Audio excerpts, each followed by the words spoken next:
Good evening. Welcome to the final general election debate in the race for mayor of New York City. I'm Errol Lewis, political anchor here at Spectrum News NY1, and we're coming to you live from the LaGuardia Performing Arts Center at LaGuardia Community College in Queens. Over the next 90 minutes, you're going to hear from the leading mayoral candidates about the biggest issues in New York, including the cost of living, the education crisis, and public safety. I'm joined tonight by Katie Honan of the news organization The City and Brian Lehrer of WNYC Radio and Gothamist. Tonight's debate is brought to you by the New York City Campaign Finance Board, the city agency that administers the public matching funds program. It's also sponsored by Spectrum News NY1, WNYC Gothamist, and the news site The City, and Spectrum Noticias, and our co-sponsors, the Craig Newmark Graduate School of Journalism at CUNY, the Center for New York City and State Law at New York Law School, the Museum of the City of New York, and John Jay College of Criminal Justice. You can watch tonight's debate without a paywall on ny1.com. It is also being broadcast on NYC TV, WNYC Radio, C-SPAN, the Spectrum News YouTube page, and thecity.nyc. It's in Spanish on Spectrum Noticias and YouTube. The candidates joining us tonight have met a fundraising threshold established by the Campaign Finance Board. The seat is currently held by Eric Adams, who has decided not to run for re-election. In alphabetical order, Andrew Cuomo is a former governor of New York running on an independent line. Zohran Mamdani is the Democratic nominee, representing parts of Queens in the State Assembly since 2021. And Curtis Sliwa is the Republican nominee and the founder of the Guardian Angels. Now for the rules. The rules you see on your screen right now have been agreed to by all of the candidates. Each candidate will deliver an opening statement of up to 45 seconds, and then answers to our questions will generally be limited to 60 seconds with a chance for rebuttals. Candidates will have an opportunity to ask one opponent one question in our cross-examination round. So let's begin. This will be the last time all three candidates will be together on stage. The next mayor will be sworn into office 71 days from now on January 1st, 2026. He will inherit a city with an affordability crisis, a tense relationship with the federal government, and millions of New Yorkers who very likely did not support him. Let's begin our debate with your opening statements to viewers. You have 45 seconds. The order was determined by a random drawing on live television this morning, and we'll begin with Curtis Sliwa. Good evening. Thank you. It's us versus them. It's us versus the insiders and the billionaires. It's us versus Cuomo. It's us versus Zohran. This is a campaign not about power. This is a campaign about you, the people. And I know many of you hardworking New Yorkers, you tell me you've been pushed aside, you've been silenced. These are the people that have all the money, all the connections. They've made their backroom deals, but we have something more important. We have you, the people. And we're not going to be silenced anymore. We're going to fight. Tonight, I want you to look at the content of my policies, to know that I've served this city for more than 50 years, the city that I love. And I'm going to share with you my vision to make New York City safer again, to make New York City more affordable again, and where everybody once again can live the American dream. Thank you. Next is Andrew Cuomo. Good evening. Thank you. Good evening. New York's first, thank you to the moderators. Thank you all for being here. And go Knicks, go Knicks, go Knicks. I hope we get an update on the score. New York is the greatest city on the globe, but we are at a pivotal moment. And the voters are going to have to decide in this election what candidate has the plan to save this city and what candidate can get it done, not just talk about it. My main opponent has no new ideas. He has no new plan. It's Bill de Blasio rehash, and we know how that turned out. He's never run anything, managed anything. He's never had a real job. I will hire 5,000 new police, build 500,000 new units. I will cut taxes. I will grow jobs. And I will end this hate-mongering and division that is tearing this city apart. because that's not who we are as New Yorkers. You know I can make change. You know I can make government work. I've done it before. I'll be ready on day one. Okay, thank you. Next is Zohran Mamdani. Good evening. Good evening. Thank you to the moderators, and thank you to New Yorkers for tuning in. I know you'd rather be watching the Knicks. While there are 3 candidates on this stage, you will hear only 2 messages. My opponents, who spend more time trying to convince the other to drop out than actually proposing their own policies, will speak only of the past, because that's all that they know. I am the sole candidate running with a vision for the future of this city.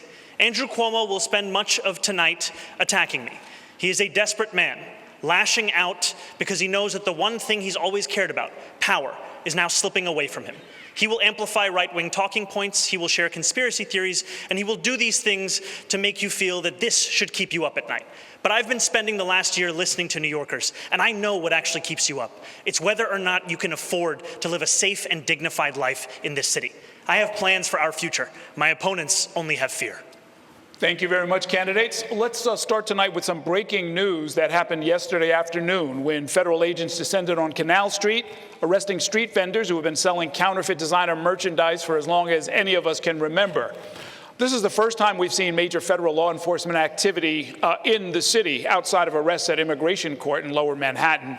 And some critics are now ringing an alarm bell, calling it a dangerous and unprecedented use of federal agents in New York City.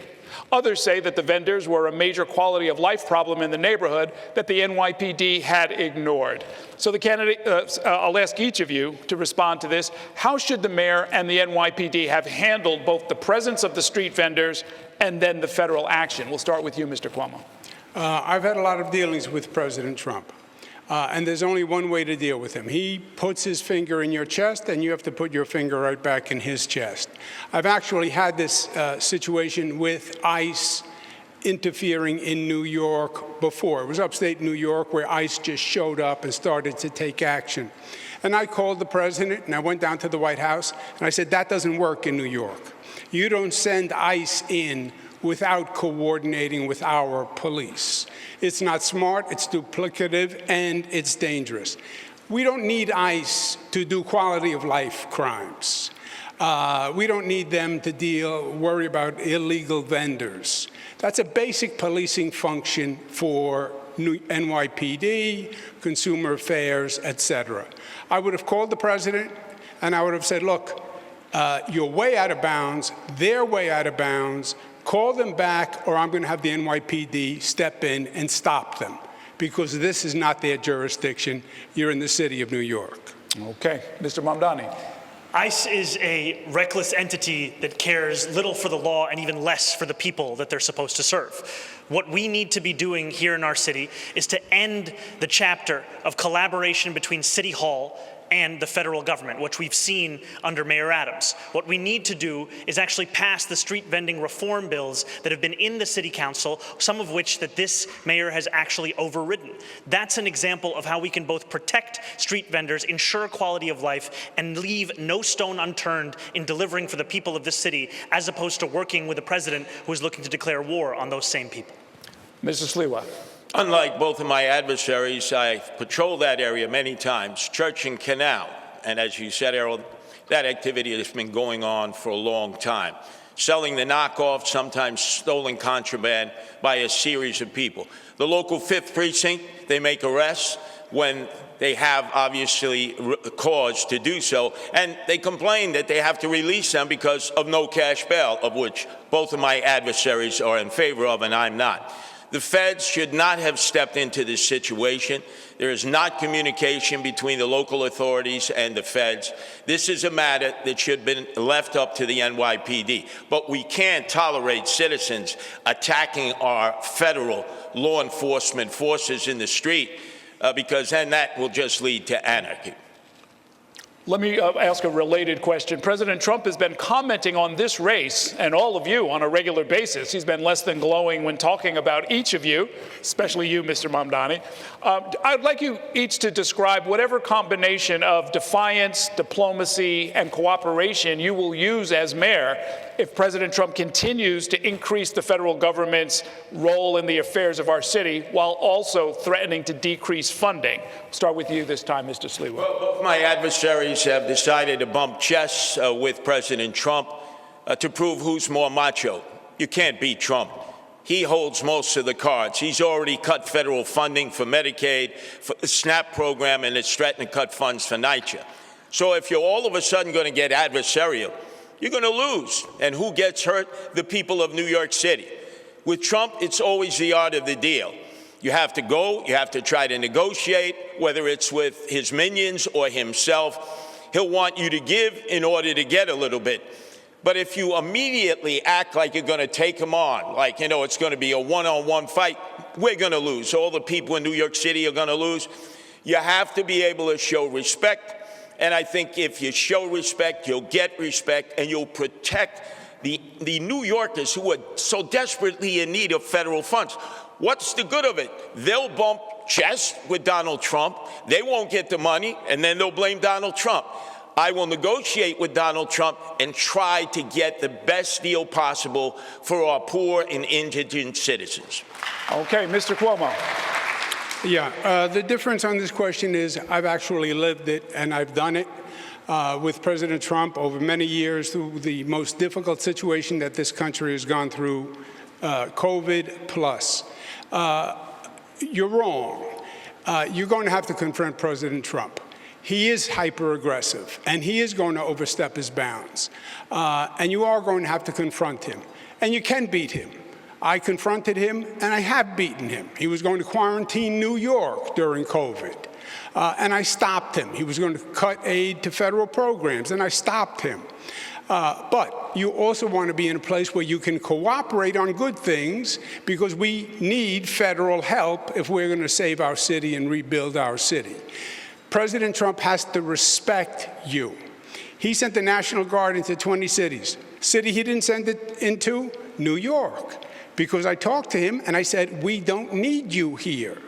He has said he'll take over New York if Mamdani wins, and he will, because he has no respect for him. He thinks he's a kid and he's going to knock him on his tuchus.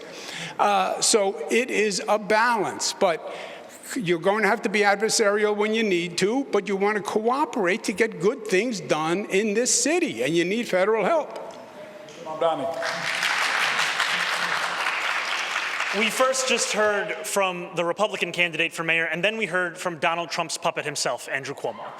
You could turn on TV any day of the week, and you will hear Donald Trump share that his pick for mayor is Andrew Cuomo. And he wants Andrew Cuomo to be the mayor, not because it will be good for New Yorkers, but because it will be good for him.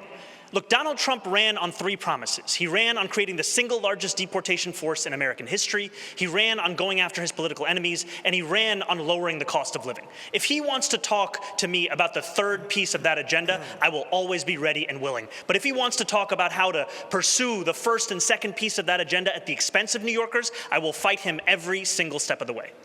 Okay. Short rebuttal from Mr. Cuomo. That's not what Donald Trump said. Donald Trump does an analysis of the race. Donald Trump, I believe, wants Mamdani. That is his dream, because he will use him politically all across the country, and he will take over New York City. Make no mistake. It will be President Trump and Mayor Trump, and he will come in and take over the city. I have no doubt. All he said was, his analysis is after the polls, it's a tough choice between a Democrat and a communist. And he considers Mamdani a communist. He happens to be a socialist. But between a communist and a Democrat, it's a tough choice for him. Okay. All right. Thank you, candidates. Brian wants to talk to you about some important issues on the minds of New Yorkers. Hi, candidates. Thank you for coming tonight. And the cost of living is our next topic. You've all cited it as a major factor, and of course, so many New Yorkers are experiencing this, especially when it comes to rising housing costs. And many New Yorkers were shocked this week as a new report from the group Advocates for Children revealed that about 154,000 New York City public school students have been homeless at some point during the last year. 65,000 lived in homeless shelters. Even more were in doubled-up situations with no home of their own. It's never been over 150,000 before, they tell us. And it amounts to 1 in 7 New York City kids.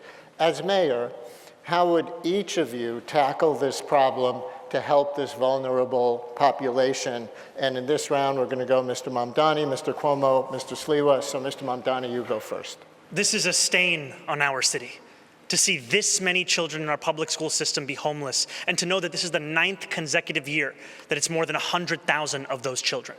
What we need to do is ensure that next year is not the same. And we are going to do that by building the housing necessary such that New Yorkers are not priced out of this city or forced to live in shelters. And that's why my campaign is going to deliver 200,000 new affordable homes across the 5 boroughs, all while freezing the rent for more than 2 million rent-stabilized tenants. Now, in the public school system, we also have a program called Every Child and Family is Known. It links a child who is living in a homeless shelter with an employee of the public school system. It also links that employee with the child's family. It's been shown to increase attendance records, self-esteem, a level of belonging in that school system. I am going to increase that pilot program to more than 200 schools, and we're going to do it because we have to deliver for these children. Mr. Cuomo. Yeah. Zohran is a great actor. He missed his calling. Freeze the rent sounds great. Yeah, it affects about 25% of the number of housing units in the city of New York. It's not a new idea. Bill de Blasio did it. It turned out to be a debacle. And it does nothing for 75% of the units. And for the 25, it just postpones the increase and actually causes us to lose units because landlords took them off the market. Jump in and ask you to address the homeless children question, and we will get to rent freeze. Yeah, well, the answer to homeless children is you need more affordable housing. And I'm saying freeze the rent was done under de Blasio. It doesn't work. It's a canard and just a great 3-word slogan for TikTok. The way to increase availability of affordable housing is to build affordable housing. I was the HUD secretary. I did it all across the country. We have 1% vacancy rate. We're not building enough affordable housing, and you need a competent, productive government to do that. And that's what I've done across the country, across the state. Make government work. You get the supply up, the rents will come down. Thank you, Mr. Sliwa. Okay, Mr. Mamdani, you were named, so you get 30 seconds. We are in the 9th consecutive year of more than 100,000 children in the New York City public school system being homeless. That means it began when Andrew Cuomo was the governor. And what did he do? What did he do about it? He did not do anything. He spent more money on a singing water fountain at LaGuardia Airport than he did on the average cost of an affordable housing unit. That is the record that we have in display, and what we need is a change in this city, not more of the same. Yeah, but if I may, the homeless issue, number of homeless since I left, has more than doubled during his administration and the state's administration. Since I left, homeless rate has more than doubled. When I left, the vacancy rate on housing was 4.5%. It's now 1%. This man never even proposed a bill on housing or education. Never even proposed a bill. Keep going back and forth between the two of you. Mr. Sliwa, it's your turn. Andrew, you didn't leave. You fled from being impeached by the Democrats in the state legislature. Leave. You fled. But let's get back on topic, because I'm the only candidate up here who's been into many of the over 300 Department of Homeless Services shelters, and the family shelters are unsafe for the families there. We have to make them safer. We have to bring teachers into the shelter. Many times, the mothers or the guardian have to get on bus after bus and take them to a school that's 2 or 2.5 hours away. This is a horror situation that's taking place. And we have to prioritize this, because this number of homeless children is going to grow. It takes 5 years to build affordable housing. We need to address it in the shelters itself to be able to handle it so that the teachers can come in, whether they're public school teachers, charter school teachers, and I know there are a number of parochial school teachers who love children who would volunteer their efforts to do that. We're going to give it to Katie Honan now to ask about another aspect of affordable housing. We're going to switch to the millions of New Yorkers who are renters, specifically those in rent-regulated apartments. There are more than 1 million New Yorkers living in these units, most of them rent-stabilized. Mr. Mamdani, you've proposed a rent freeze for these tenants. Mr. Cuomo, you don't support that, and you've proposed a new means test for having a rent-stabilized apartment.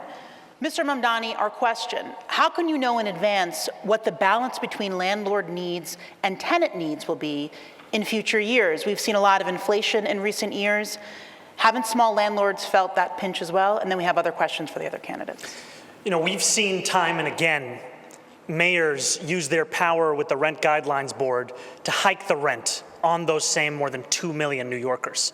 This same Rent Guidelines Board did a study that found that landlords of those units had seen their profits increase by more than 12%. Their response: hike the rent on rent-stabilized tenants who have a median household income of $60,000. I believe that tenants across our city deserve relief, and I also believe that city government can work to alleviate the pressures for landlords of those units without having to put that burden on those same tenants. It's possible to keep New Yorkers in this city and to help landlords with rising insurance costs, water bills, Con Edison, and a broken property tax system. Thank you. Mr. Sliwa, what's your proposal for helping New Yorkers with the historically high rent burdens in either stabilized or market rate units? Well, the first thing, we have 6,000 empty apartments in NYCHA. That is a sin. That's what the mayor can control right away. We need to move those families with children in. For those who live in rent-stabilized apartments and have their rent subsidized, Zohran Mamdani, we need to make sure that the big realtors, that they have to pay a vacancy tax because they're holding off on those apartments. They're not putting them out into the marketplace because they want to flip the building. Not for the mid-sized landlords or the small landlords. They need the help. And there are a number of people in the outer boroughs. They own a home. They live on the property. They're not absentee landlords. 2, 3, 4 apartments, and they're deciding not to put them in the marketplace when somebody either leaves or dies because they have to deal with tenant-landlord court, which is an absolute nightmare for small landlords.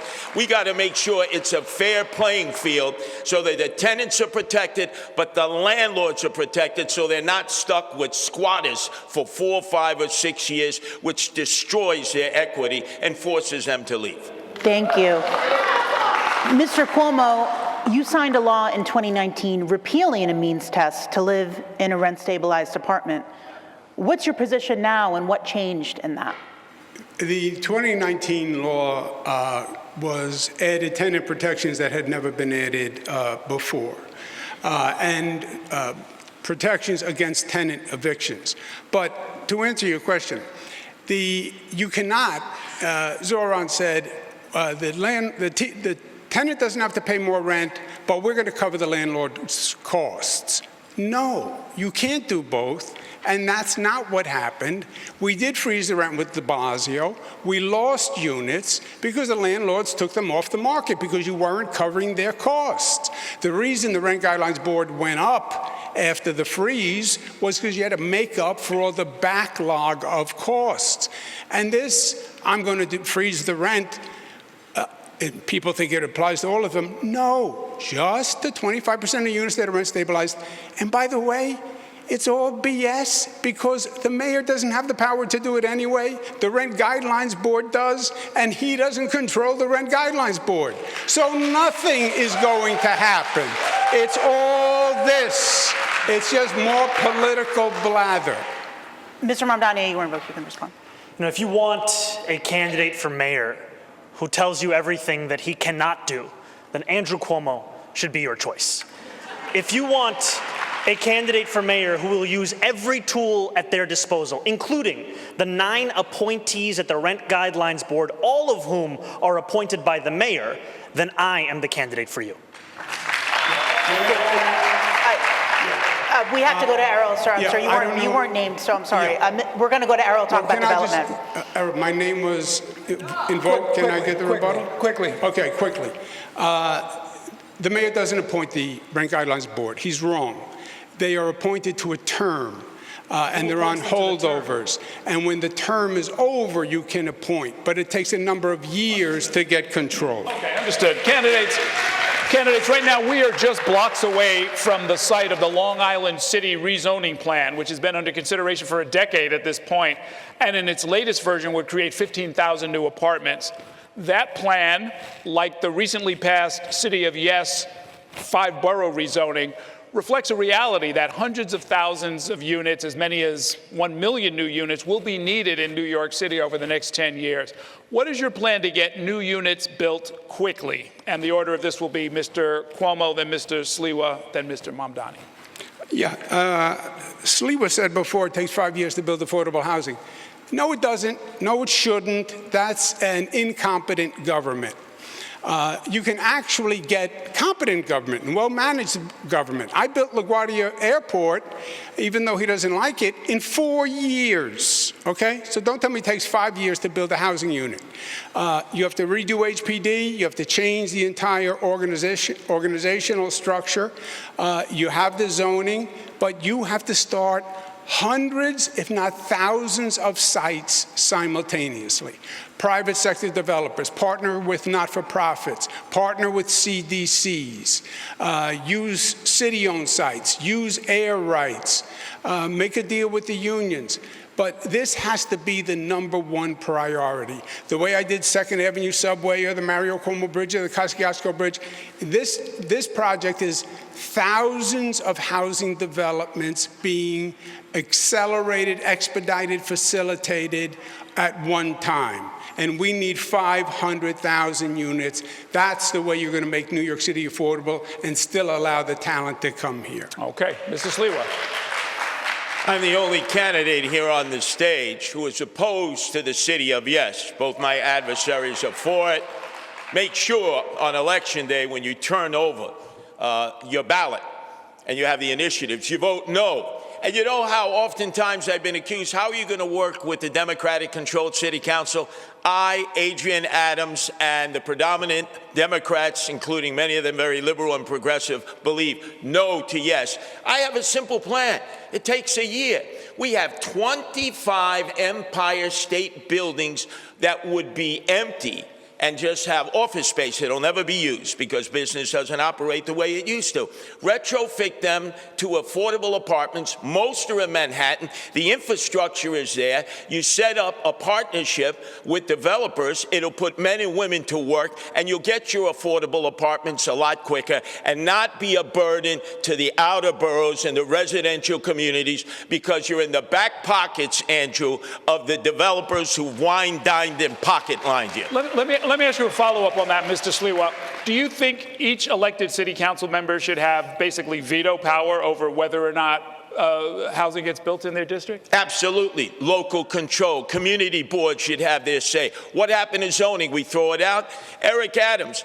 This city of yes is on steroids, and he went wild taking care of his developer friends as he knew he would be one and done. I told you he was corrupt. I told you there would be chaos, and I warned you in 2021. You should have elected me mayor then. Okay. Mr. Mamdani.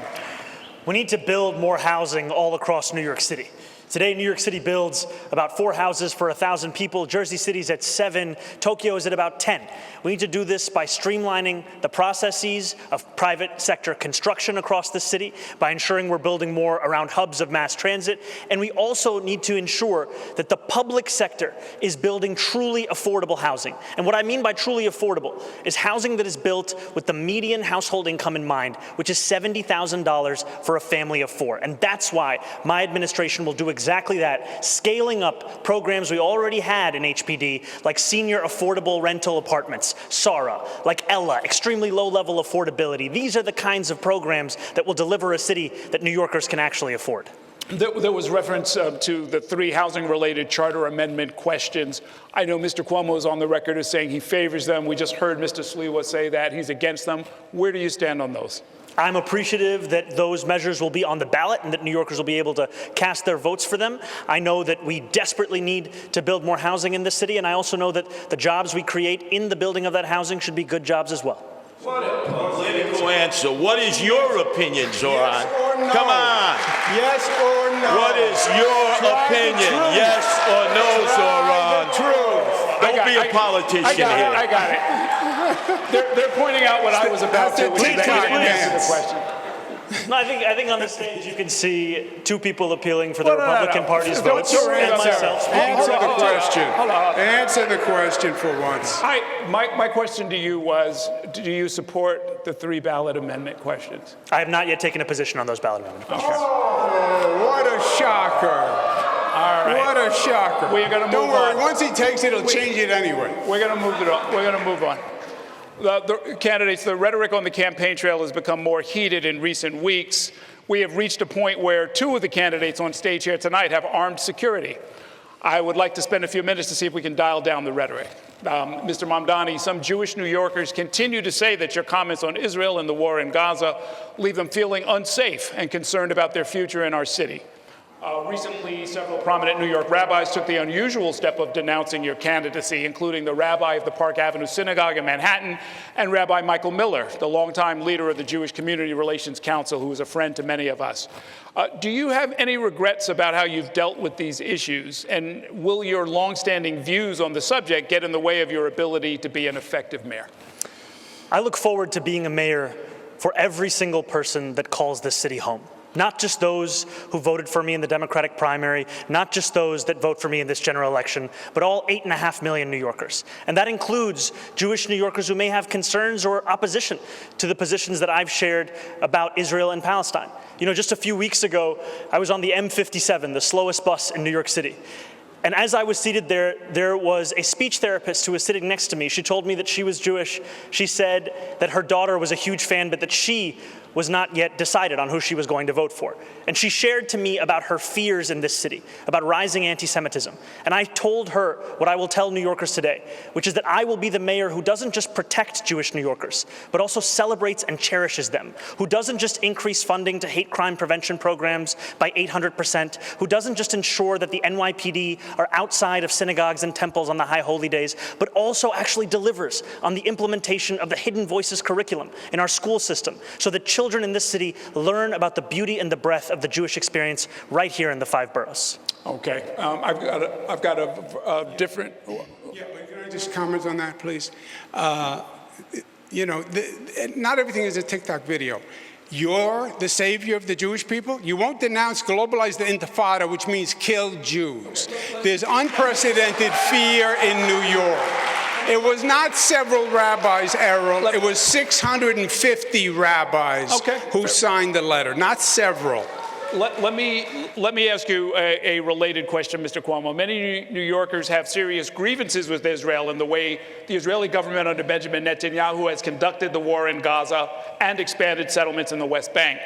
What would you say to and how would you handle New Yorkers who are in the streets, if you were mayor, protesting the actions of the Netanyahu government? Fine. That's your right. Protest, demonstrate, disagree. God bless America. God bless New York City. And there is no doubt that there's 2 sides on what's going on, and the passions are very high. That doesn't justify anti-Semitic behavior in New York. It doesn't justify having a Jewish population that feels unprotected in New York. It doesn't justify leaders who stoke the flames of hatred against Jewish people, which is what Zohran does, in my opinion. I'll give him a chance to answer, and then we'll go to Mr. Sliwa. You know, I've heard from Jewish New Yorkers about their fears about anti-Semitism in this city. And what they deserve is a leader who takes it seriously, who roots it out of these 5 boroughs, not one who weaponizes it as a means by which to score political points on a debate stage. Mr. Sliwa. Excuse me, Mr. Cuomo, it's my turn, all right? It's like 2 kids in a schoolyard. Yeah, I heard you on the radio this morning. Zohran, this is personal for me. I know you are under threat. The mother of my 2 youngest sons who are raised Jewish, Melinda Katz, is prosecuting this person who came up and tried to do you harm. But let me speak on behalf of my 2 sons. When they've heard some of the statements you've made, like in support of global jihad, and I hear some people out there saying the Jews, their time is due, which means the same thing. They're frightened, they're scared. They view you as the arsonist who fanned the flames of anti-Semitism. They cannot suddenly accept the fact that you're coming in like a firefighter and you're going to put out these flames. you've got a lot of explaining to do, a lot of apologizing to do. My sons are afraid. Their family, their friends, many in the Jewish community are concerned if you become mayor because they don't think when anti-Semitism rears its ugly head, which it's now doing more than ever before, that you will have the ability to come in and put out those flames of hate. Okay, yeah, you can. I think there is room for disagreement on many positions and many policies, but I also want to correct the record. I have never, not once, spoken in support of global jihad. That is not something that I have said, and that continues to be ascribed to me, and frankly, I think much of it has to do with the fact that I am the first Muslim candidate to be on the precipice of winning this election. Now, all the same, Curtis, I do still want to be the mayor that will keep your sons safe, that will keep every single New Yorker safe. And it is my job to not only deliver on that commitment, but also to ensure that New Yorkers feel it every single day that they live in this city. Okay, candidates, Brian's going to take us into the next section. Thank you, Errol. And the next section is some individual political questions, one for each of you. Let me start with you, Mr. Cuomo, then Katie will ask a question of Mr. Sliwa, and Errol to Mr. Mamdani. Mr. Cuomo, the last time most New Yorkers saw you before this campaign was when you resigned your seat as governor under scandal in 2021. The most recent Quinnipiac University poll in this race shows that 54% of likely voters say you're unethical. Meanwhile, you also have strained relations with Governor Hochul, State Attorney General Letitia James, and others. What would you say right now to New Yorkers who have questions about your moral compass and concerns that you cannot effectively work with other elected officials? Yeah, well, first, you somewhat misstated the facts, but I resigned because there was allegations made. I didn't want to waste the time and distract state government. I knew it was going to take a long time to sort out. I left, which I thought was respectful to state government. We sorted it out legally. Nothing came from any of the allegations. I was dropped from the cases. You know that. We've had this discussion 4 times, but you like to talk about the past rather than yesterday. I chose Governor Kathy Hochul. I would have no problem working with her. The legislature, I got 11 budgets passed on time, most in modern political history. They haven't gotten one done on time since I was there. So don't tell me who knows how to work with the legislature. And a mayor being able to deal with that legislature is key. Because don't kid yourself, I've watched every governor and mayor since Ed Koch. There is a tension between the city and the state. The city's arguing for its budgets, the state is saying no, and the city has been getting screwed by the state, and that has to change, and the city has to be doing better. Thank you. Katie? To many New Yorkers, you've often presented yourself as more of a well-known New York character than a serious policy expert. Your critics have said your candidacy is making it more likely that Zohran Mamdani can win the election. What do you say to them and to others who feel that while your name recognition has seen a boost, your candidacy is not helpful to New Yorkers, including those who share your views? Number one, I have 13 campaign offices open. I'm throughout the outer boroughs. You see the excitement and energy of the working class people that I represent. I am the Republican, populist candidate representing the working class, and I'm also, Katie, the candidate on the independent line, first ever, put together by my wife, Nancy, who loves animals like so many. Save the animals, no-kill shelters, animal abusers go to jail. So people know that I'm not just running to protect people, which has been my life as leader of the Guardian Angels. I'm there to protect our pets and animals. Because remember, Mahatma Gandhi said, a society that does not take care of its animals does not take care of its people. Homeless, emotionally disturbed, veterans. I'm out there every day tending to their needs with the Guardian Angels, doing things that the city and state should have been doing a long time ago, but neglected them, and instead instead spent $7 billion on migrants that we don't even know. That is a disgrace. We should be there for our own people who are suffering and wallowing in desperation and despair. Okay, Mr. Mamdani. You have criticized the politics of the past where leaders either avoid taking a stand on a key issue or try to be all things to all people. But at times during this campaign, you've carefully avoided answering tough questions. We saw an instance just a few minutes ago when I asked about how you plan to vote on those ballot initiatives next month. We've asked whether you support a major rezoning push for part of Queens, some of which is in your district. You've been unclear about how you think the city schools should be run, its governance structure. How is that different from politics as usual?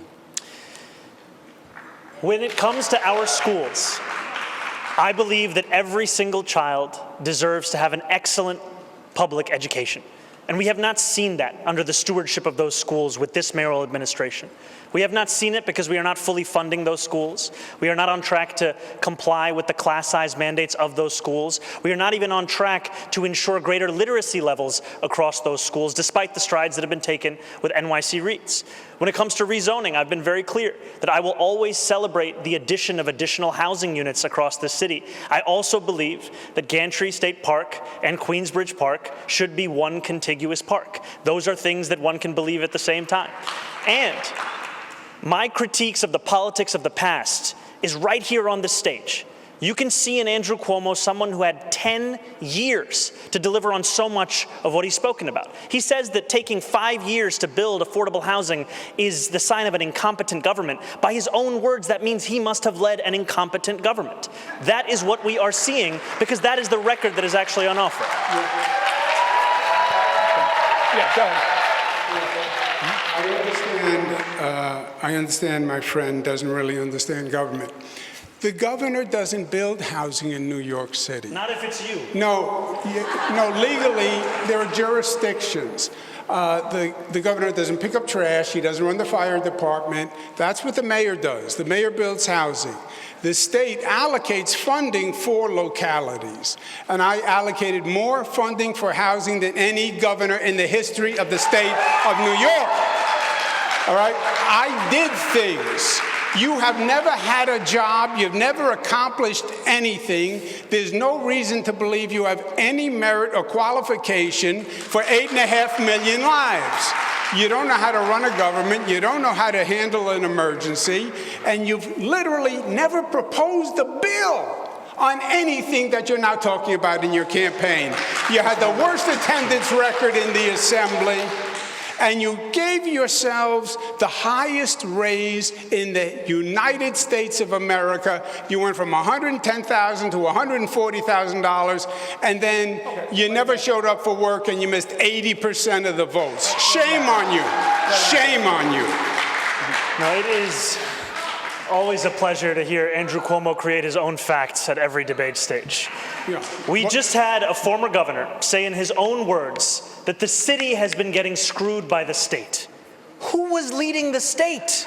It was you. Governor Hochul. You were leading the state for Governor 10 years, Hochul. screwing the city. No. You cut homelessness funding. Legislator, You cut funding for the MTA. You as a legislator. You did all of these things, my friend. That's the past 4 years.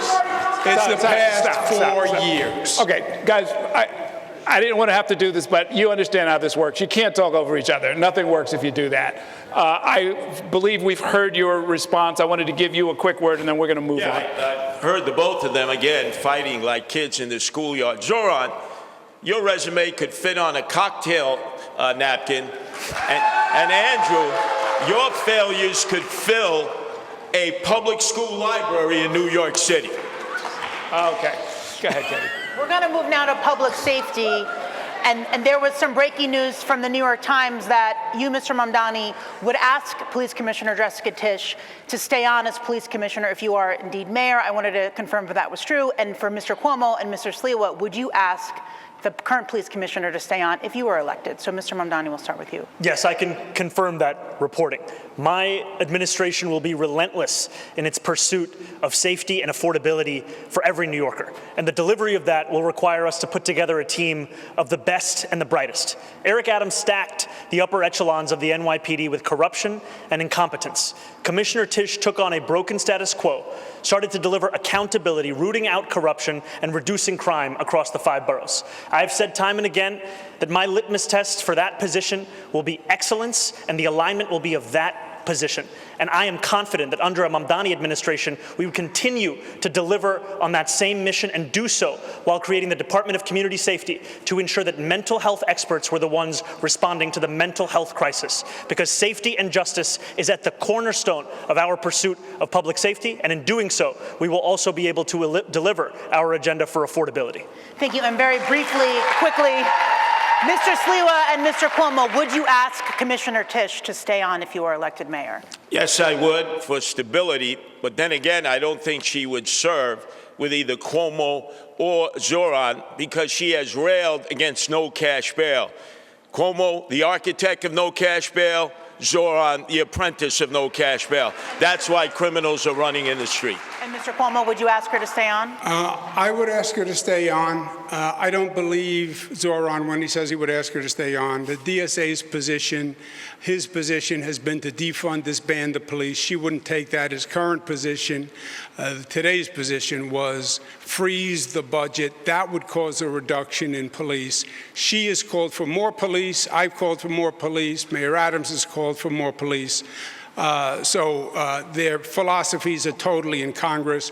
DSA calls for eliminating misdemeanors. He wants to decriminalize prostitution. I don't think she would support any of that. Well, we can't speak for her. She's not here. But I will ask the public safety question. And we'll start with you, Mr. Sliwa.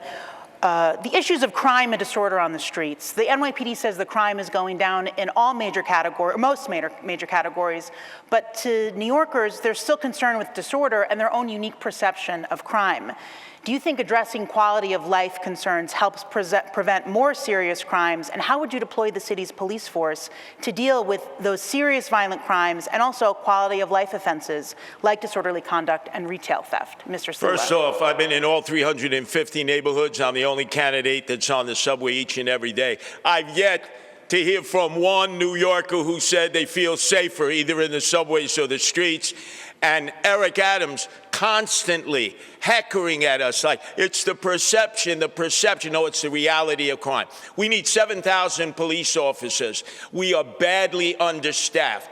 We need to get police officers in the subways actually patrolling the moving cars where people are most threatened and most frightened. And we need to bring back the homeless outreach unit that was disbanded when de Blasio took $1 billion out of the budget. These were men and women police officers who already had with them medical nurses and healthcare practitioners, but it was de Blasio who abolished it, and they've been talking about bringing something back ever since, but they never do it because I'm out there in the subways every day and I never see it. And when I'm mayor, it gets done on day one. The homeless outreach unit is put back into the NYPD.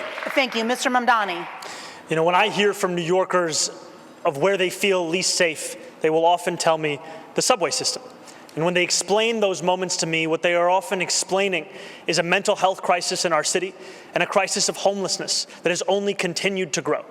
And that is why, at the heart of our public safety agenda, is a groundbreaking proposal to not only reduce crime, but address these very moments of unease for New Yorkers across the 5 boroughs by creating a Department of Community Safety that will be focused on the mental health crisis, focused on homelessness, and will ensure that police officers can focus on serious crimes. Because in 2020, the response time for those officers was less than 11 minutes. Today, it's closer to 16 minutes. And that's because every year, they are now responding to 200,000 mental health calls when those are calls that could by and large be taken by experts trained on responding to that very crisis. Thank you. Mr. Cuomo. Yeah.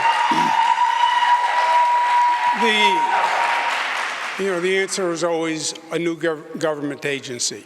It's manage the system, manage the public safety system. We know how to do this. Mayor David Dinkins did it when we had a real problem. Hire more police officers. Of course, you have to deal with the mentally ill. Of course, that requires mental health specialists with police, because the situation can be dangerous. But hire the 5,000 more cops, because they're all quitting, because they're getting worked too hard. You're going to have to raise the starting salary, because nobody wants to be a cop today, the way they're treated. Put 1,500 in the subways. Forget this Zohran idea of not prosecuting misdemeanors. Prosecute misdemeanors. Those are quality of life crimes. And that's very important. Yes, the subways are scary, but it's scary in their neighborhood too. Those quality of life crimes also have to be addressed. Mr. Mamdani. No matter how many times Andrew Cuomo describes it as my idea or my policy, I have never once stated that we were not going to prosecute misdemeanors. And that is what you see from the former governor, is someone who spends more time talking about the platforms of other organizations and other individuals than the one that I've actually put forward, or the one that he is supposed to be running on. Now we'll hear from Brian for another question. And Excuse me 1 second. Can I just respond to... Can I just respond to that accusation? Whether it's misdemeanors or felonies, no cash bail releases him back into the streets, and both of you are for no cash bail. I want to move on. You'll get your opportunities, I think, because I want to bring up a particular crime concern, and that is violence among younger New Yorkers, specifically teenagers. My question is, what is your stance on the statewide Raise the Age law, which increased the age of adult criminal responsibility from 16 years old to 18 for most crimes? Police Commissioner Tisch says, quote, "The mentality on the street is that nothing happens to those under 18 who possess a gun." So would you support modifying Raise the Age in any way? And Mr. Mamdani, since you just announced that you would invite Commissioner Tisch to stay on, would you go along with her on this?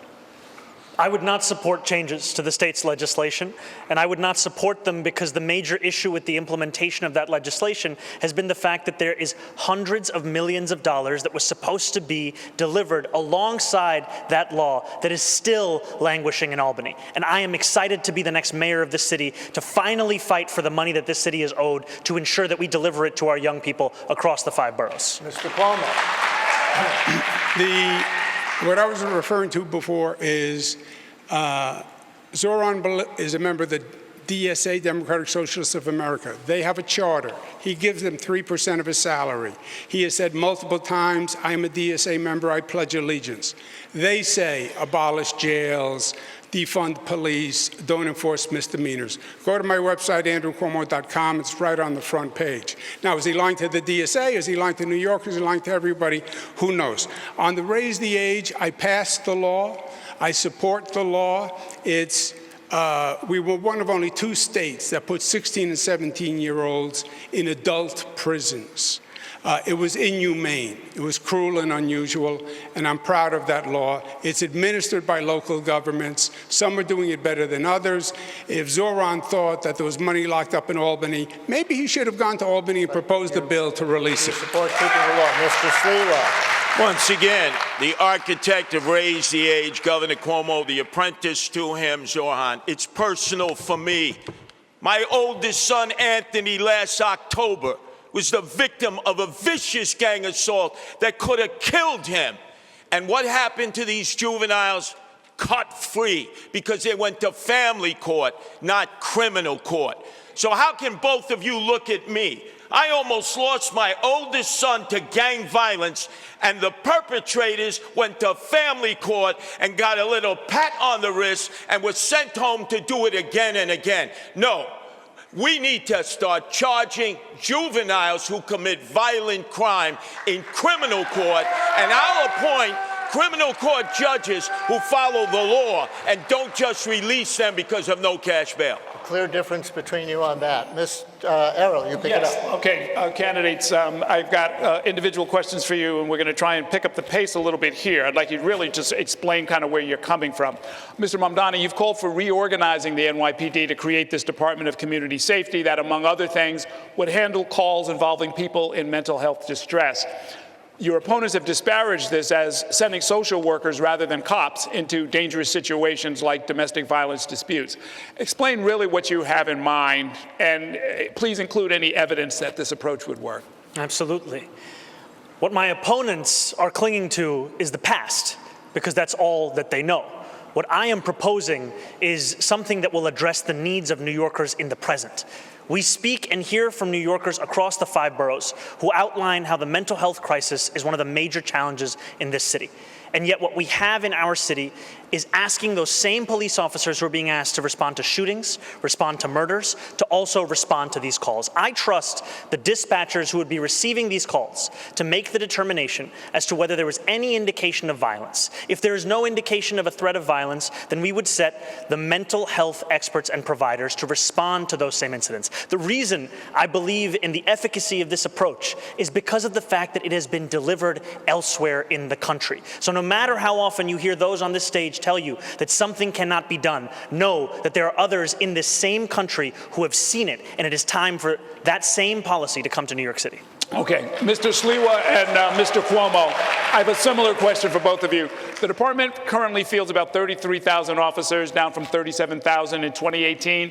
Public safety budget approaching $10 billion. Mr. Sliwa, you want to hire 7,000 more cops. Mr. Cuomo says 5,000 more cops. Each of you make the case for why you think that's necessary, especially given the fact that for much of New York City, crime declines over the last 20 years happened while the size of the force was also declining and not rising. Errol, I have to revisit the last debate for a second when Zohran was basing this policy on what they do in Eugene, Oregon. You've never been to Eugene, Oregon. I have. Are you out of your mind? And then Columbus, Ohio. This is New York City, a major metropolitan area with thousands of 911 calls, domestic abuse, emotionally disturbed persons, and you want to have social workers go out there and risk their life, and by the way, they're not going to get the results that a trained professional police officer can get. That's why we so desperately need 7,000 new cops. We'll use the Boston model, which is pay now in lieu of taxes. They do it at Harvard University and the other university. We'll raise $1 billion, get them vetted, trained, and out into the streets so they can be seen in all the neighborhoods, and most importantly, do the job they were sworn to do. And I will make sure that their insurance, the qualified immunity that was stripped from them, the only civil servants who are not protected by the taxpayer, is returned so that they can freely go out and do what they were trained to do, is to protect all of the people of New York City. Okay, Mr. Cuomo. There is nothing new here. We've had mentally ill, homeless people going back to the Billy Boggs case, right, under the Ed Koch administration. I ran homeless services not just for David Dinkins, but also for President Clinton. I've worked in every state, all the large cities, on all homeless programs. I've spent dozens of nights out trying to bring mentally ill people in. It can be done with mental health workers and police workers. You cannot tell from a phone call if a person is going to be dangerous. And I have seen personally many times a person who seemed very calm and sedate explode into rage. Why? Because that's sometimes a symptom of mental illness. So there's nothing new here. It just has to be done and managed. Yes, you need more police. You need more police, first of all, Errol, because they're quitting because there are not enough to staff the force, and they're working overtime and weekends, and their family life is destroyed. So you have the highest attrition rate in modern history. You have to hire 5,000 just to slow down the attrition. Okay, thank you, Candidate. 40,000 beds for mental health in the state hospital system. By the time you fled fearing impeachment, you cut the budget down to 4,000 beds. Shame on you for putting those emotionally disturbed persons in the street. You don't know what you're telling. Well, there's one bet I'm going to say for you, but no one is saying to go back to Willowbrook. That's when there were 40,000 people in mental institutions. Yeah. We left that 40 years ago when we went to community-based housing. We're going to stay in this century, guys. Yeah. The next, We're going to do our lightning round where each candidate will answer our questions with a brief response, usually yes or no. I'm going to do the first couple. Candidates, if you had the power, would you keep, kill, or modify the congestion pricing program? Just say one of those words. Keep, kill, or modify. Mr. Sliwa. One and done, dead. Mr. Mamdani. Keep. Keep. Okay.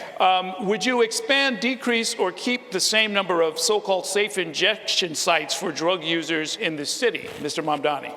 Can you say the options again? Expand, decrease, or keep the same? Keep the same. Mr. Cuomo. Keep. Close them down. Okay. The last two mayors proposed allocating 1% of the city budget for parks. Will you make the same pledge here tonight, Mr. Sliwa? And another 2%. Keep your hands off the parks, you Mamdani. greedy developers. 1%. Mr. Cuomo? 1%. Okay. 2%. Okay. Another lightning round question. The city recently enacted a 15-mile-per-hour speed limit for e-bikes. And of course, there are the other motorized two-wheelers that also frequently ignore red lights and other traffic laws. If you were mayor, would you direct the NYPD to ramp up speeding tickets and other moving violations on the motorized two-wheelers, Mr. Cuomo? Yes. Mr. Look, this is a dangerous situation for many people. Mr. Mamdani, yes or no? I would actually build on the city council's progress in holding the apps accountable like DoorDash and Grubhub to ensure that there weren't incentives for breaking those street traffic So laws. you would not increase ticketing the riders? I do not think the police should be the ones dealing with the failures of these app companies. Mr. Sliwa? License them, register them, and yes, do enforcement on them. All right. There is a ballot question to align mayoral election years with presidential election years in the future. Do you support this, Mr. Sliwa? Absolutely not. All the attention would go to the presidential election, not to the mayoral election and all the down ballot elections, all of our city council people. That's a no, Mr. Mamdani. I haven't yet taken a position on any of the ballot referendums. Oh, shocker. Again? It's the same answer as before. Again and again and again. Yes. Katie. Thank you so much. First question, do you support having a casino in the 5 boroughs, like it's a full casino, and do you have a favorite among the 3 current contenders? Mr. Sliwa. No, only if the community wants it. Mr. Mamdani. I'm personally skeptical of casinos, but voters did choose to bring them to New York City, and unlike Andrew Cuomo and Donald Trump, I don't view the law as just a suggestion. Do you have a favorite of the 3? No, I don't have favorites of casinos. Mr. Cuomo. I have not reviewed the proposals. I did not vote. It's not so hard to say. Let me just so you understand some facts. I did not vote to bring the casinos to New York City. I did casinos in upstate New York as economic development measures. I had no part of these 3 casinos, how they were done. I think it's highly problematic, and I think there's going to be a lot more to come. If this was, Boy, that if this sounds was like a ranked technology choice, we to gotta me. get. You and Zohran can't answer Lightning a is straight fast. question. If there was a ranked choice election, how would you vote, Mr. Mamdani?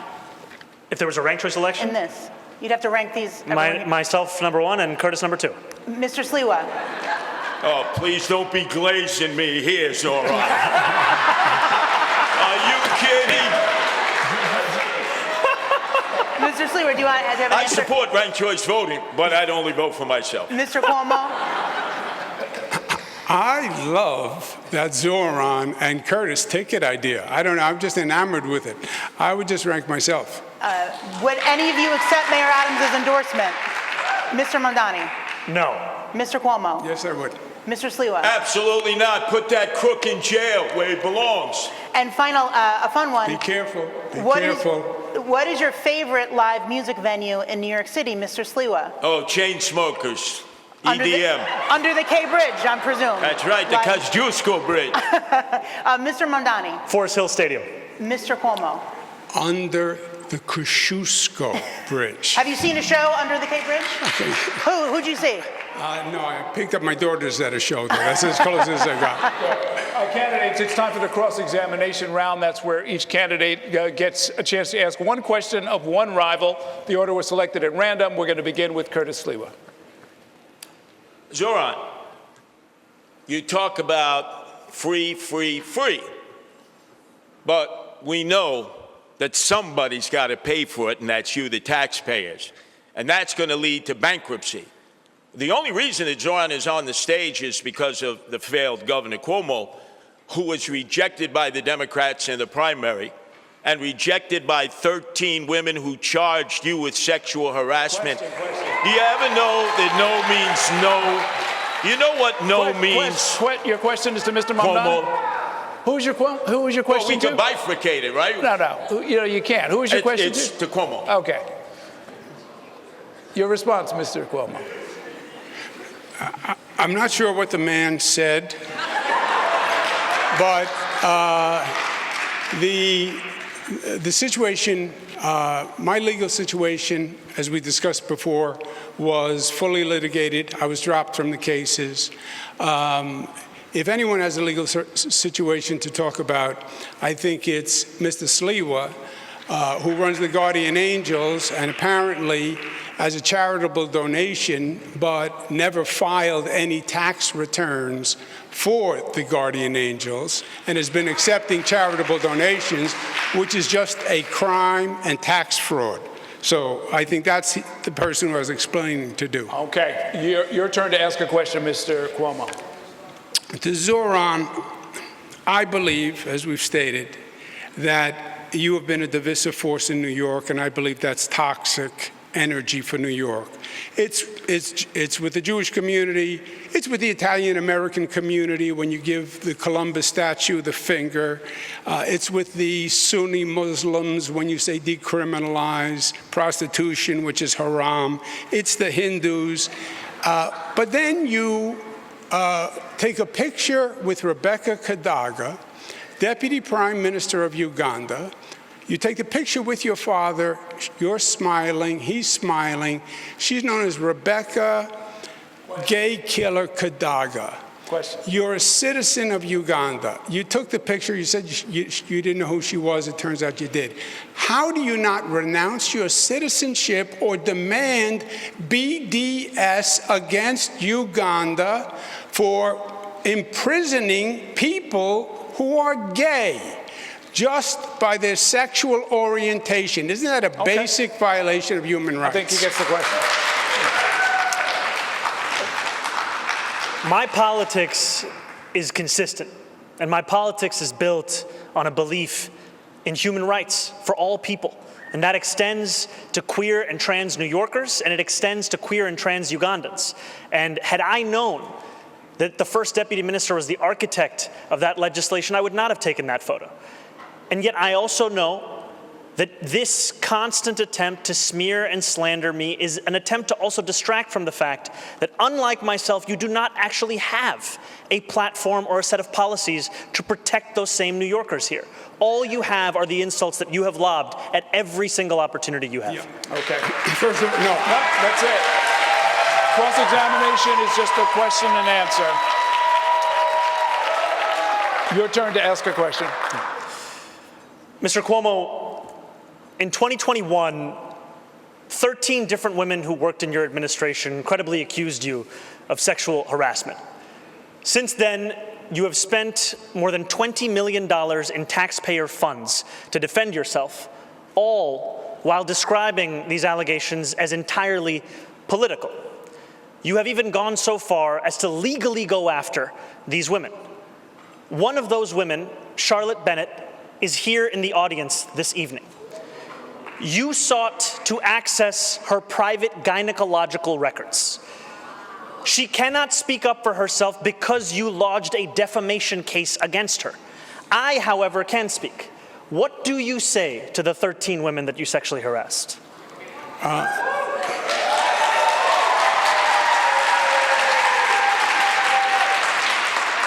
If you want to be in government, then you have to be serious and mature. There were allegations of sexual harassment.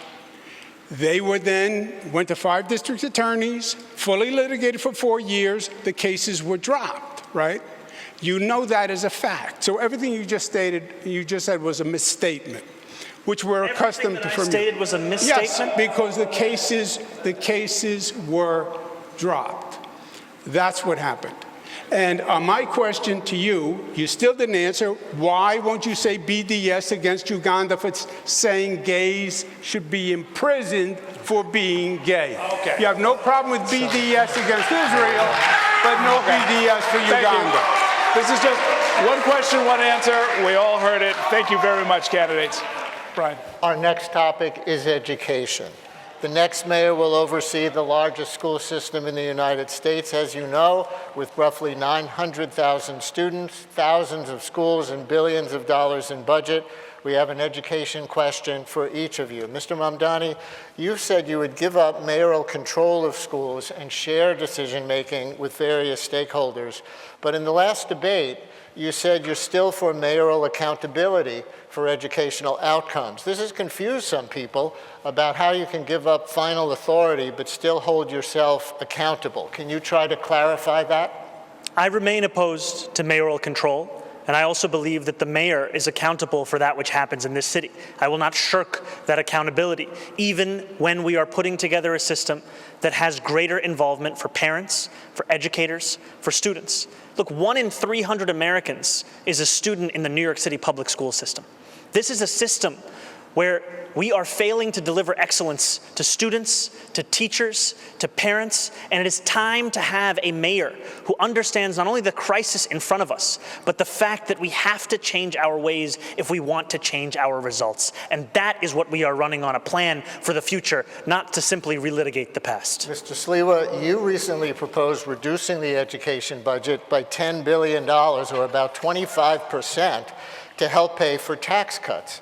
But your website includes things like, quote, hire more therapists, expand services for students with learning differences, build new vocational high schools, restore arts programs, expand athletic programs, and increase teacher pay to attract and retain top talent. Those are all exact quotes from your website.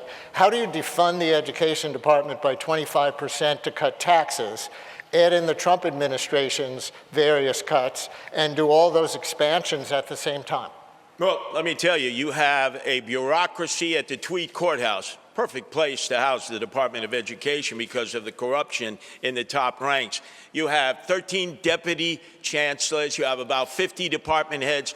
Nobody at the school level ever deals with them. $41,000 we pay per student, and teachers still have to reach into their pockets to pay for basic supplies. You cut at the top, contracts that have been negotiated that have not been overseen, you will save millions and millions of dollars. And yes, you opened up the schools as it was when I went to public school, after school center, night center, weekend center, not just sports, but culture, plays, musicals. People used to be able to take instruments home when they were in band and orchestra. That attracted children. 1/3 of our children don't even come to school each day. And we need more vocational training like we had when I was growing up. That's been depleted. And more charter schools. We need to raise the cap and have more charter schools for the children who have been waiting to get in for years. And Katie has an education question for Mr. Cuomo. Thanks, Brian. Mr. Cuomo, there's currently a state law to reduce class sizes in the city. You recently described the law as, quote, reckless, and proposed that popular schools be exempted from this law. You also want to start closing low-performing schools, one of the most controversial policies of Mayor Bloomberg. Would you defy the class size law, and if you close existing schools rather than work to improve them, what specifically helps the kids learn more and where? Yeah, the common denominator on all these things is, the question is, what is your plan to change things, and what is your ability and experience to do it? These are management challenges. And I have managed large bureaucracies. The Department of Education, we lost 1 million students. What's happening is young families have to make a decision when their child has to go to school. They're deciding to go to the suburbs, go to Jersey. They're not going to sacrifice their kid. So it is a terrible problem for the entire city, the shrinking public school system. I would double the gifted and talented programs, double the number of specialized high schools, keep the SAT, and keep mayoral control. It is wholly inconsistent to say, I think it's a top priority, but I want to give up mayoral control but I want to be a mayor who runs grocery stores. Forget the grocery stores. Run the Department of Education. It was the most single instrumental reform. Mayor Bloomberg was right. The mayor in Boston and Chicago don't give up mayoral control. Would you defy the law, the class size law? The problem with the class size law, it's a nice idea. The state didn't send the money. The state has not been doing its fair share for the city. If you have a nice idea, that's nice. Send the money. And just a fact check, I don't think we lost 1 million students. We have just about under 1 million students in the DOE system, but just a quick show of hands. I'm sorry, yes. And just a show of hands, no talking, who is in favor of the cell phone ban in schools? Raise your hands. Everyone has raised their hands. They all are in favor of the cell phone ban. Thank you. Okay. Candidates, I want to talk about Rikers Island. Under city law, the jail complex on Rikers is supposed to close in 2027. That's something that the next mayor is going to have to navigate. The population, however, has only gone up. It's surpassing 7,000 detainees, and a judge this year put Rikers on a path toward federal receivership. So here's the question. As mayor, will you commit to the closure of Rikers Island as required? And if not, what is your alternative plan? We'll start with you, Mr. Sliwa. Number one, the architect for the closing of Rikers Island is on this stage. That's former Governor Andrew Cuomo. He was the first, and his apprentice is Zohran Mamdani. No, you keep Rikers Island open. There are 7 functioning buildings, 3 others that need to be rehabbed. You can move those who have mental health issues and give them the treatment they need as long as they're detained on Rikers Island. Some people do a year of time if they're given that in the courts rather than be shipped upstate. So there are a variety of inmates. We have allocated $8 billion for 4 community jails. The price tag is now up to $16 billion and will only house 4,000 of the 7,000. Guess what? We keep the inmates on Rikers Island and we turn those 4 units in the neighborhoods into affordable housing that we've all been clamoring for. What about the law that requires the closing?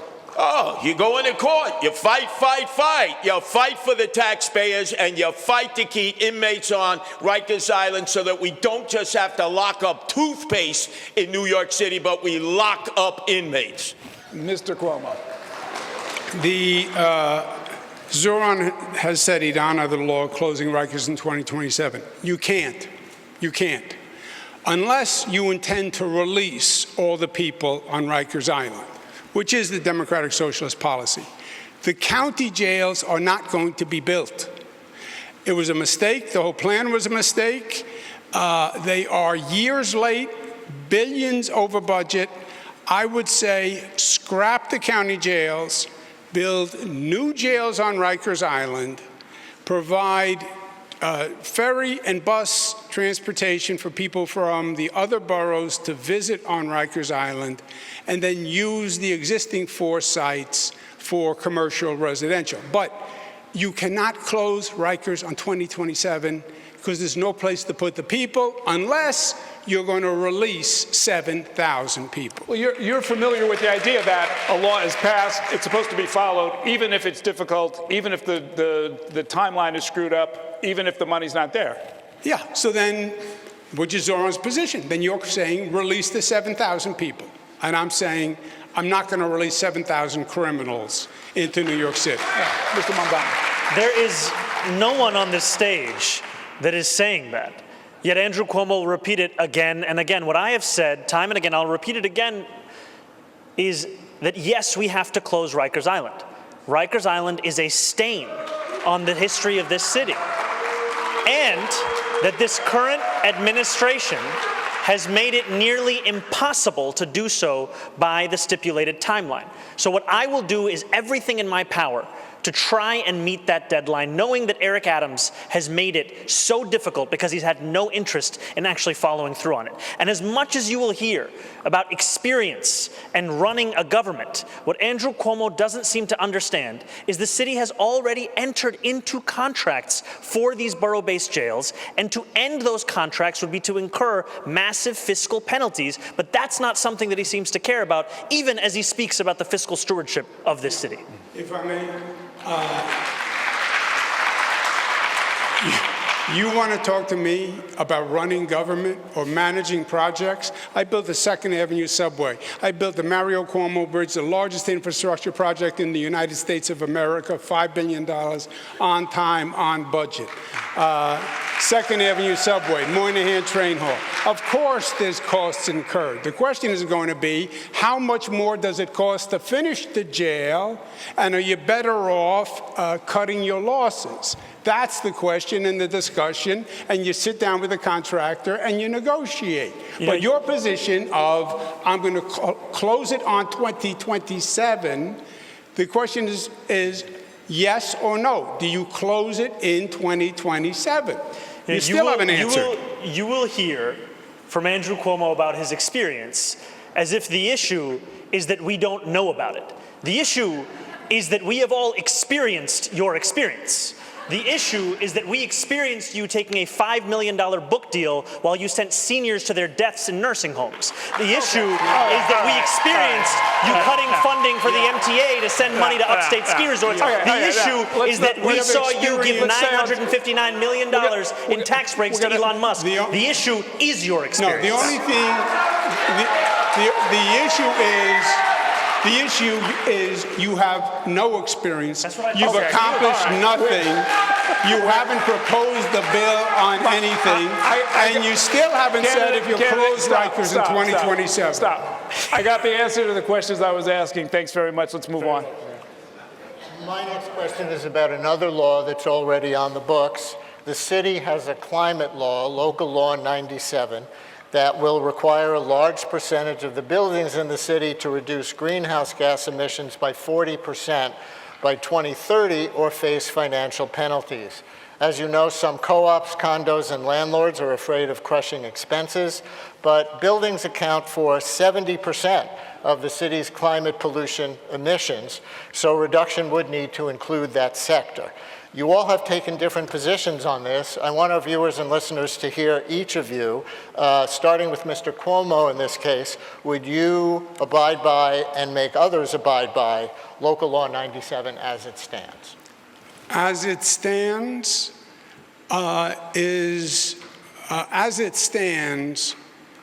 you're going to have to be flexible in the application. What's going to happen now is many companies will just pay the fine because it's cheaper than actually following the rules. And that's the last thing you want. That accomplishes nothing, right? It's just another tax, in essence, on these units. So there's going to have to be flexibility. It's the right intent, it's the right goal, but how you implement it has to deal with reality and the costs. Again, otherwise, I can tell you, I've had this conversation with many of them, they're not even going to try. They're just going to pay the fine. What kind of flexibility, if you could be It's going to be timing, and what do we mean, and can it be phased in? Mr. Mamdani. The climate crisis is one of the most pressing crises facing this city, and we deserve to take it on with the urgency it requires. It is right now easier to pay the fine than to actually comply with this legislation. We have to ensure that we make it easier for condo and co-op owners to follow these laws, and we do that by eliminating the application fees for J51, by extending that tax credit, by also creating a one-stop shop in New York City government that procures at a large scale heat pumps and the very kind of infrastructure needed to comply. We've seen this happen before with clean energy work that's been done in Woodside houses. It's time to bring that kind of work right here so that we can ensure full compliance with Local Law 97. I read that you're proposing the city buy those heat pumps and other tech in bulk and give them to landlords and other buildings for free. Is that accurate?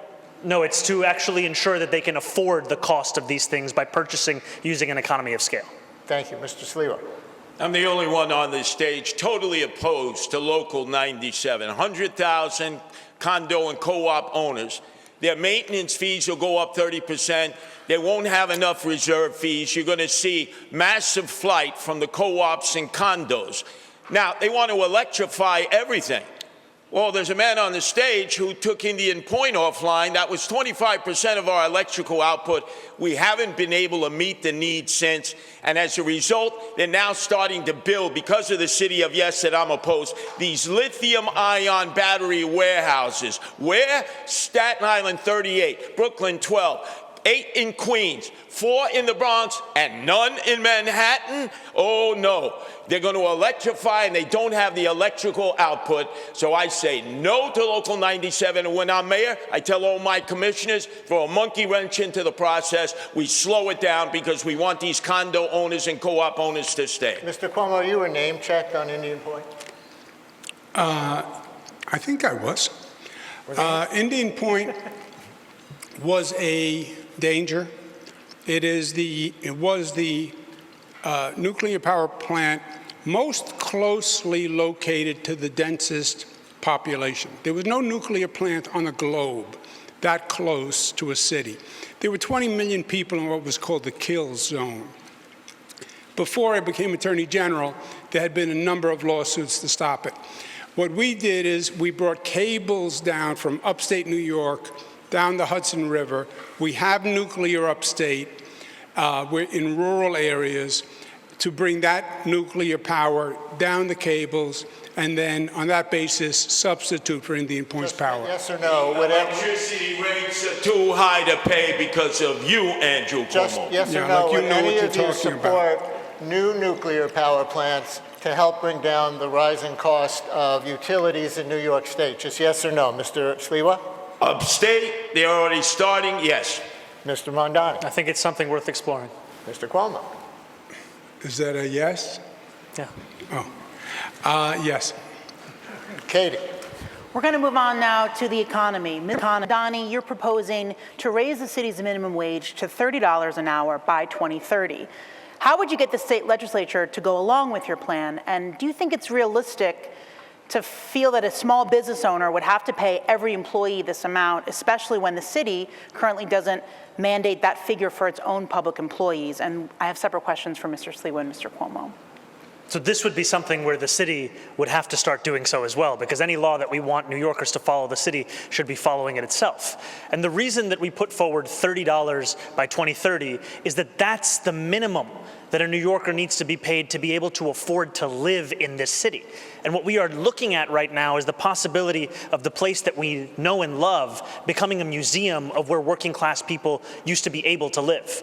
Our proposal that we've put forward would be phased in over a longer period of time for small business owners to ensure that they could deal with this. And it's also one that we are confident we would be able to accomplish because of the fact that we are seeing from New Yorkers time and time again, the absence of it is pushing them to live in Jersey City, to live in Pennsylvania, to live in Connecticut, because they can't afford to live in New York City. Thank you. And for Mr. Sliwa and Mr. Cuomo, if you're not in favor of a $30 minimum wage, what are your plans to raise the salaries of workers in New York City? We'll start with you, Mr. Sliwa. First off, Zohran Mamdani deals with fantasy, not reality. Look at all the Uber drivers. Look at all the taxi drivers, the Lyft drivers. They will now have driverless cars. That's what they're pushing. AI that's going to be wiping out so many jobs, especially for young men and women who went to school, got their 4 years of college, 2-year degree, and they're making $155,000, and then they get wiped out. You know what the corporate sector is going to do. They're going to bring in robotics. Zohran, stop dealing with fantasy and start dealing with reality. You're pushing businesses out because you want to tax them. I'm the only one here who wants to cut the corporate taxes, the income tax, the property tax we can cut in order to keep business here. But if you raise the minimum wage too high, they're going to end up going in a different direction, and they're not going to hire workers. It's going to be robots and driverless cars and AI, and I'm opposed to that. Thank you. Mr. Cuomo. Yeah, I half agree with Curtis. Zohran does have socialist theory colliding with practical reality. I went through this. We raised the minimum wage to the highest in the United States of America. New York set the bar. We set it at $15. Every other state said, that's crazy when we did it. People in the state said that was crazy when we did it. But it was calibrated, it was doable. We phased it in different parts of the state. We phased it in with small businesses. We gave them assistance. Because if you raise it too high, and I believe 30 is too high, I would raise it to 20. If you raise it to too high, you do two things. People lose their jobs. You bankrupt the businesses. You're talking about basically doubling payroll. And you can have a negative effect where literally businesses close and people lose their jobs. And overall, again, it's another tax on corporations, another reason to leave New York, another reason to pack up the family and get on I-95 and go to South Carolina and Florida and Texas. All right. Candidates, we are coming down the home stretch. I want to alert our media partners, especially we're going to go over by 5 minutes, and we're going to have Brian lead a conversation about transit. Right, and we're going to have to do this very briefly to each of you because you each have transit things to answer to. Mr. Cuomo, you say the city should take partial control of New York City transit away from the MTA, which is mostly controlled by the state. Would the city then have to foot more of the bill? And if this is a good idea, why didn't you propose it as governor? The capital, first of all, New York City owns the New York City Transit Authority, not the MTA. It leases the trains and subways to the MTA. And then the question is the division of responsibility. New York City does the safety along with the MTA. The problem the MTA is having is the capital construction projects. It has been an ongoing problem. I came in, I took over Moynihan and finished it. I came in and took over 2nd Avenue Subway, the L train tunnel. The capital construction projects are way overdue. Would it fall more on the city to pay? I would say, no, there is a budget set. My only point is the MTA, which is a labyrinth bureaucracy set up by Rockefeller, which should have never been done in the first place, it's an overwhelming task for the greatest managers, and I hired both of them. But let the city manage the capital construction from the MTA budget. Mr. Mamdani, make your case briefly for your proposal for free buses for everybody, even those who can afford to pay. First I'll just say that one of the most celebrated leaders of the New York City Transit was Andy Byford, who had such a terrible experience working under Andrew Cuomo that he would rather work under Donald Trump right now.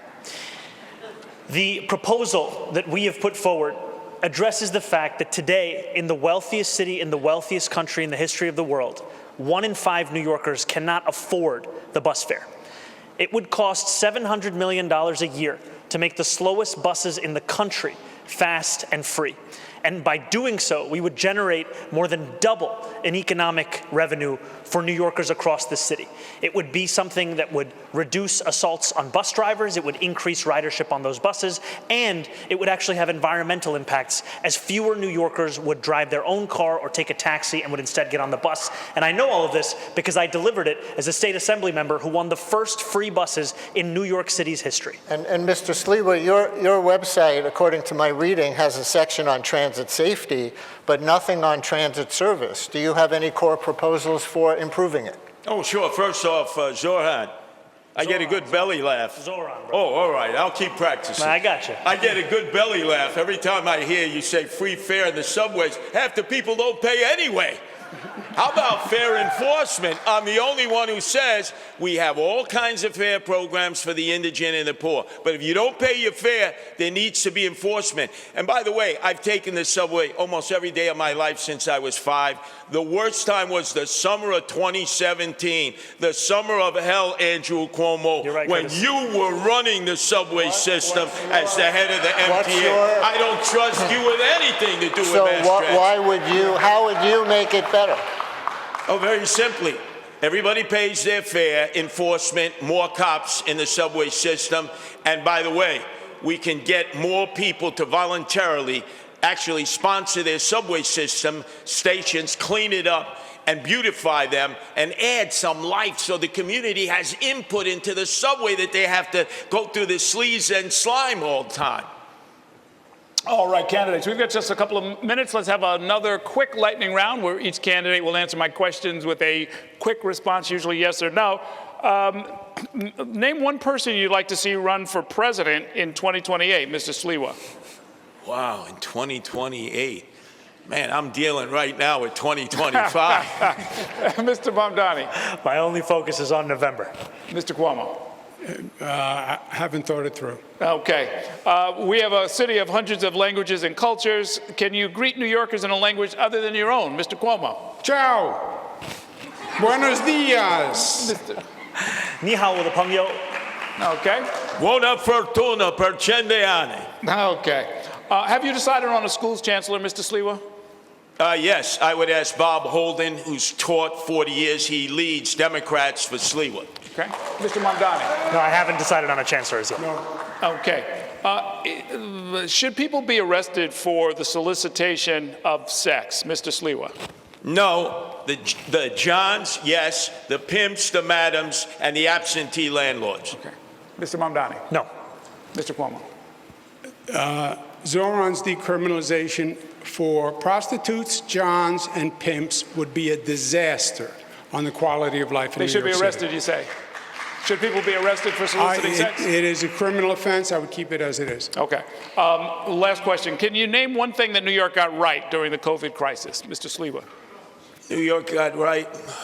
Oh, wow. He didn't get anything right during the COVID crisis. No.